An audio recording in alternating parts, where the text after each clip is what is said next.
one borough at a time. Because we got the street suckers. Can you dig it?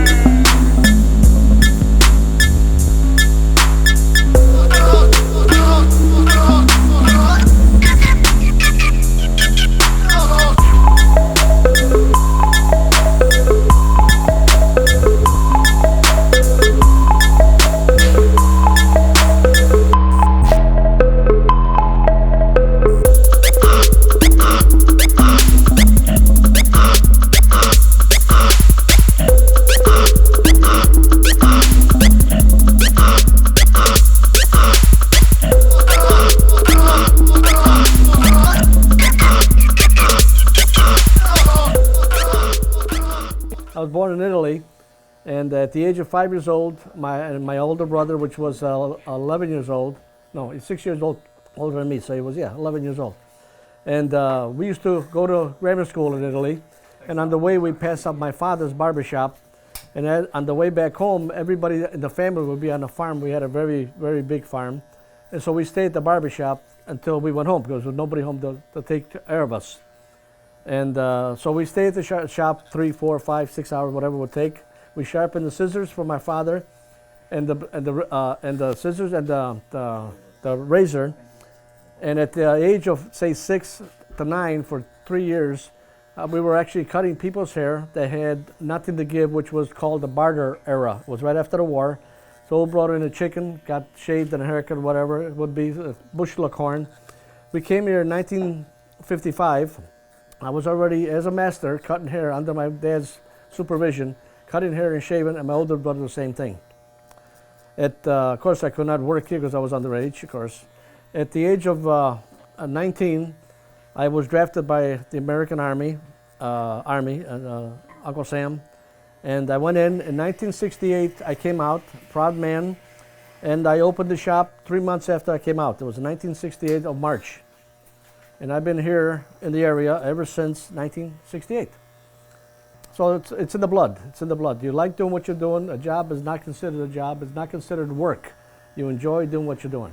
And I've been doing it for about 50 years, up in the air, my arms, and I'm losing my arms due to keeping my arms up for 50 years.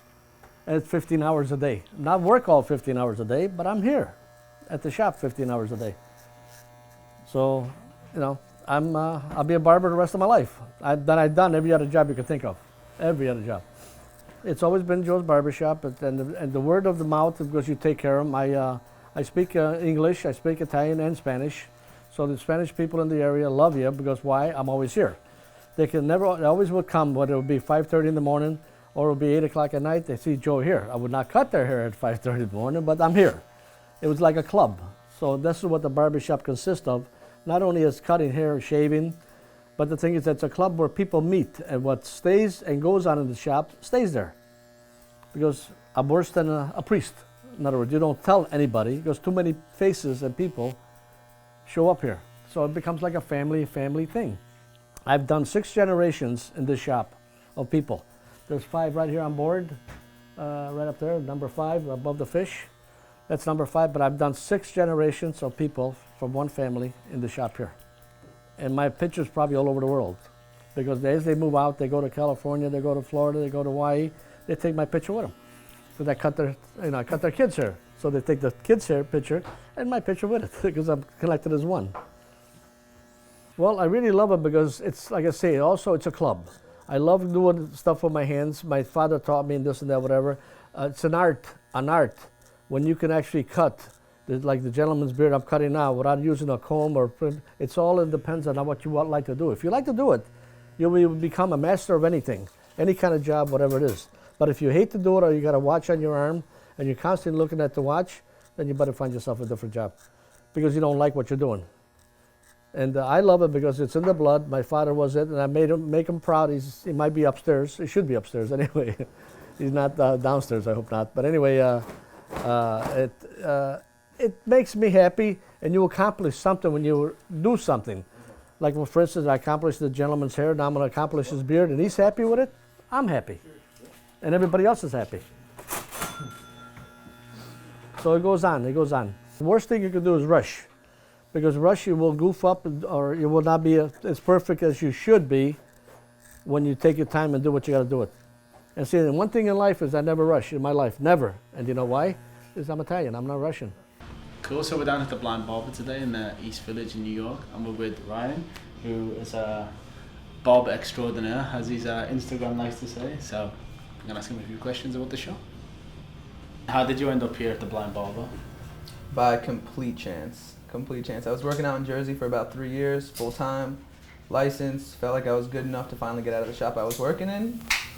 I live only about 45 minutes from the city, so figured come into the city. I mean, city where the money at, cities where you can make the most connections, and I mean, it's the epicenter of the world, really, and I'm just fortunate enough to live right outside of it. So I just came in, applied to a whole bunch of places. Was fortunate that a lot of places did offer me a second chance to come through for a second interview and offer me jobs.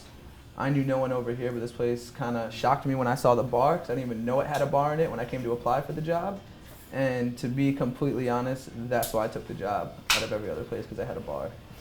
And then I just lucked out, you know what I mean? I just completely lucked out. Everyone ended up being super cool, and it was a plus because there was a bar attached to it. And I figured if this one didn't work, at least I had other ones tucked away. But since I started about 2 years ago, I haven't left. And it is quite an interesting concept, having a bar speakeasy in the back of the barber shop. Yeah, Can you tell us a 100%. little bit about the shop's history and the owners as well? Yeah, man. So this has been a bar for decades, well before the well before the owners that own it now. I think, decades it's been a bar. The last owner of the bar, which is now a current owner of the Blind Barber, which is obviously the bar in the barber shop, was this man, Josh Boyd. And I don't know who his partners were or whatever, but he owned this bar and it was called Plan B. Plan B existed for however long. I guess was kind of on its way out, wasn't doing so good, when one of our other owners, Jeffrey Laub, stepped in with the creative idea of using this kind of unused room that we're in right now. And, you know, simple build out and kind of, you know, put in the chairs, put some mirrors, reclaim bricks and whatnot, and really just kind of use it to try to save the bar, you know, try to give the bar a little extra something. So them together, they brought in their friend Adam, which was managing some other bars, just some good friends. So the three of them gave it a shot and created the bar and barbershop. And it took about a year, and then it kind of just took off. And we've been very fortunate, but we've been pretty much booked out, you know, almost every day for almost the last 2 years. So, with the sort of education system in barbering in New York, and we're from New Jersey, can you tell us a little bit about that? Yeah, I mean, New York has a great barber program. I got licensed in New Jersey, so I didn't go through the program in New York. But I mean, as far as within the states, every state varies for how many hours you need. Like anything else, you go to school to get a license, you need to learn everything in a shop. I know you're aware of that. And it's like anything else. It's a piece of paper. It's a diploma that you need. You learn everything in the shop. So I learned all the foundation of my haircutting out in New Jersey at a shop that was nice enough to apprentice me while I was in school for about 7 months. You know, sit in, watch people cut my friends, mess their haircuts up time and time again until they put me on the floor. And then, you know, kind of just took off from there and just kind of kept on cutting full time. And can you explain to us a little bit about like why you really love being a barber and if you'll continue to do it? Yeah, man. It's like I enjoy it because of the freedom. I'm very happy at the shop and I'm very thankful for everything they're giving me. But with having the skill to barber, as you know, you can literally go anywhere in the world and get a job, and it's great. And if it's like any type of trade, you know what I mean? It's recession proof. No matter what, people are going to need haircuts. In hard times, people need haircuts to get a job to look good. In good times, people get haircuts just to look good anyway. People always like to look good, you know what I mean? So unless some crazy viral disease goes out and everyone goes bald, I think we'll be set for a while. So that's the main thing. You know, freedom within the way you can express yourself at work as well. You know, we work in a very professional environment, but we can still have quote-unquote guy talk, you know what I mean? You uphold a certain standard of professionalism with being relaxed at the same time. I enjoy that I can wear what I want to work, within reason, obviously. I'm not going to come in like tattered rags, but, you know, really just be comfortable, bullshit with everyone we work with. You know what I mean? It's just a good kind of hangout environment. So I see myself doing it forever. You know what I mean? So you chose to wear that today? You know what? This is company standard. I did, man. I did. Cool. So we're down at the Hustle Barbershop in Queens, New York, and we're with C the Barber and Charlie Hustle, and we're gonna ask them a few questions about the barbershop. So check it out. Cool. Charlie, can you introduce yourself and tell us a little bit about your shop and your history? I am Charlie Hustle. We are the Hustle Barbershop. We've been established since 2005. Started on what it is the last legal hustle in the world. And, you know, you can make drug dealer money being a barber. That's how I started my mentality and how I started the Hustle Barbershop. And it's all about creating and innovating what it is to be a stylist and bringing out the best out of guys and girls nowadays, because now women come in here and get their hair cut and get their styles put on. And we also have a female stylist, actually barber, that does her thing here. I was wondering who he was. Not a stylist, a barber that does her thing and has put us to another plateau. You know, I can't complain about that. And it really is the last legal hustle in the world. That's where I started from. You know, I've worked my ass off to get where I'm going. Started off as 16 years old and been in the game about 20 years and then some. And, you know, that's where we started our game in 2005. We're about to go 9 years, so proud of that. So. And you were telling me a little bit about how you started with just... Yeah, we started 3 guys. It was myself, Angel, and Jota. The 3 of us started on cardboard boxes in here and 3 mirrors. Lights hanging from the ceiling from electrical cords and concrete on the floor. And it was about 2 months of that, and we built our staff from there. People started coming in. We had a little clientele base, and the rest is history. You know, we've been here 9 years, and we have a pretty good rapport, a good reputation, and that's what I try to always emphasize with the crew. I can't be the best if you guys aren't the best. If you guys are not putting out the best haircuts, I can't be the best.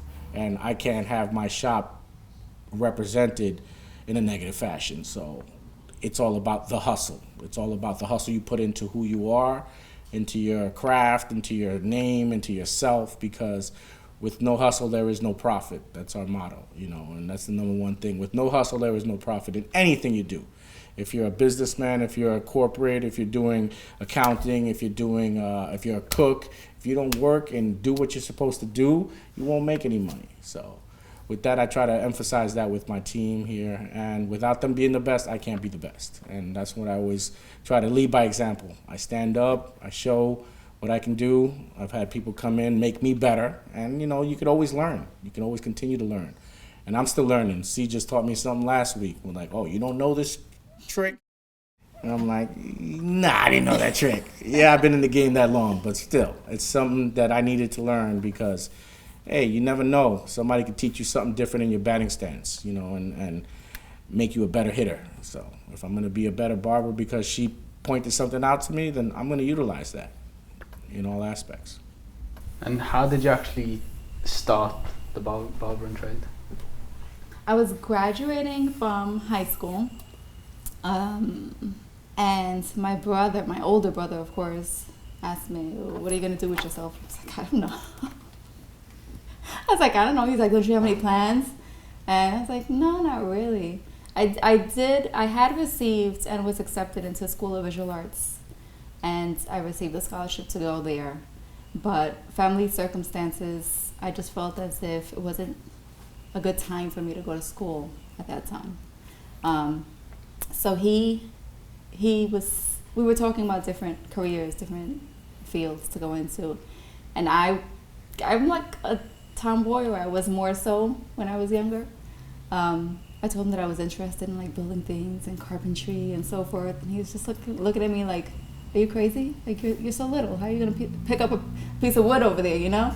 So I'm like, but I'm into it. Like I like it. And he's into that. he works with sheet metal and so forth. So he was saying he always wanted to be a barber. And I was like, a barber? Why would you want to do that? He's like, because every barber I know either has a car or has a house or has both. And I was like, oh, really? I'm like, money, you know, for somebody that's about to be 18. I'm like, yeah, sounds good to me. So he was like, but I bet you won't try it. I bet you don't have enough heart to do it. And I'm like, what are you trying to say? Like, you're trying to play me right now? Like, I'm not gutsy enough to do it. So after him teasing me back and forth, I think it was the following day, I told him, I was like, I found a barber school. And I gave him the information. And he actually paid for me to go to barber school. He paid for all of my clippers. And I started barbering school at the same time that I was attending high school. So I was doing both. Barbering in the daytime, and I was in a night high school. And I finished both of them within a couple of months from each other. And I found the shop, the sister company to where I was at for 15 years, which is the Hut Barbershop. I started working in there, and I loved it. It was just like cool. Like, it was laid back. I was my own boss. The amount of money that you make is dependent on how much effort you put into it, and it just fit. And so I've never changed since then. I'm still a barber, and I still enjoy the craft very much. So, and I like the direction that it's going. Like Charlie mentioned it earlier, people have more respect for the craft now, and I don't know. I just love it. That's how I got started.